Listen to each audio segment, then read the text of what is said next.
What's up, everybody? It's Paul here from RTB. So, I've been hearing this a lot recently, and it made me want to do a quick post podcast on trust. So, in sales, business development, I think it's very, very important to build trust with your clients, people you're working with. It's something that you give up, and I think it goes back to loyalty. I did a post recently on loyalty and how important loyalty is, because loyalty is like a pillar of leadership, right? So we talk about trust, it's very similar. They're kind of interchangeable. But how do you build trust? So there's actually an equation. I didn't even know this. And the nerd in me wanted to find out more about this. So trust equals reliability plus credibility plus intimacy over self-interest. So let's break that down. Reliability.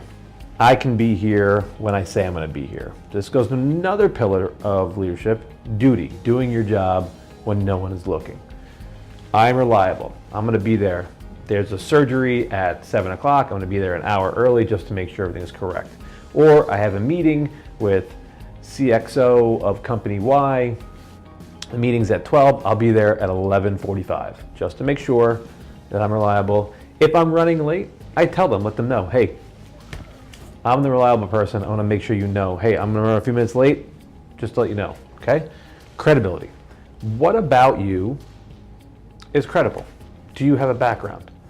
Can you have a conversation with someone at a high level, whether it's technically, clinically, or in business, to make you credible? And a couple letters after your name don't make you necessarily credible. Do you have experience in these things that make you credible? For example, can you have a clinical conversation with a doctor? Are you a doctor? No. Have you done your research? Yes. For me, it was easy. I have a mild clinical background as a medic in the Army, so I could have a clinical conversation. That makes me somewhat credible. As far as business, I've been in business for a long time. I've run businesses for a long time, whether as myself as an entrepreneur in college, or running businesses for other people. It makes me credible. I can have a business conversation. As far as intimacy, this is something I always do. I'm probably the first person to open up in a conversation and tell an embarrassing story because I really don't care. I will be the one to say, I want to give the trust first. I'm going to give the loyalty first. And I've gotten burnt. Believe me, I'm not perfect. And I'm not saying anybody who has not been burnt before won't at some point, but you have to give it to get it. So open up, give something about yourself that no one else will know. I think at the end of the day, that's the biggest linchpin here is the intimacy. Then self-interest. What is self-interest? Dividing. Why is that denominator, and why is it so important? Self-interest is I ultimately want something from you. But in return, I'm going to give you all of these things so that we can build this relationship. If that relationship grows and fosters, overall, everyone wins. So let's give an example of how the trust equation comes into play. When you're building a new team, as a leader, if you don't know the people there, or you're coming in as an inserted leader, you need to build trust quickly. Now, how do you do that? You can do team building exercises, but really just meeting one-on-one with everybody for a meal, for example. Breakfast. I'm going to talk to you, new employee X. You're going to give them something about yourself that no one knows. Then you're going to show how you're reliable and what you can do for them to help them grow as a person. Maybe it's mentorship, maybe it's coaching, maybe it's teaching. Credibility. I've been doing this for 23 years.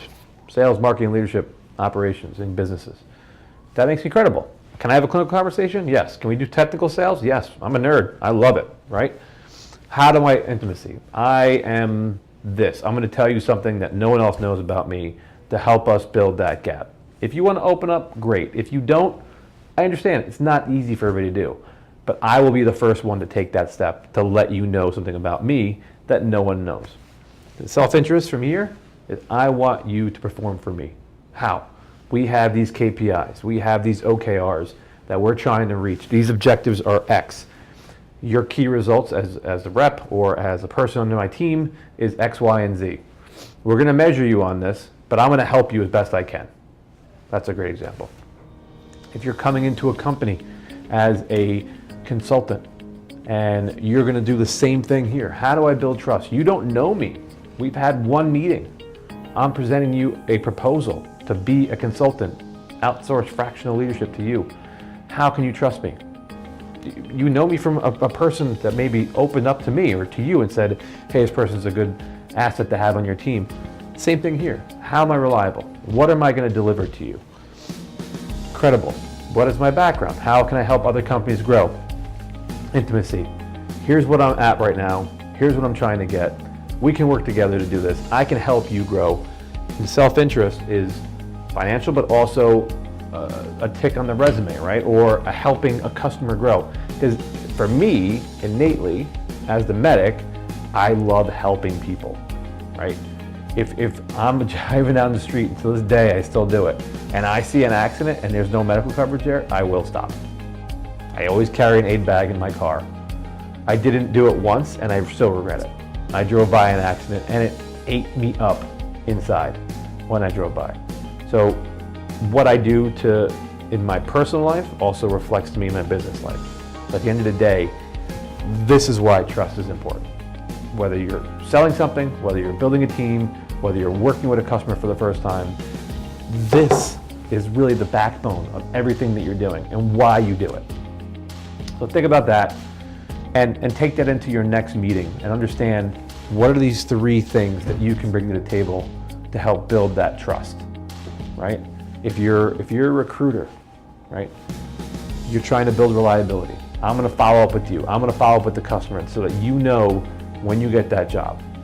How am I credible? I've been doing this for 10 years and I had this success rate in placing new people.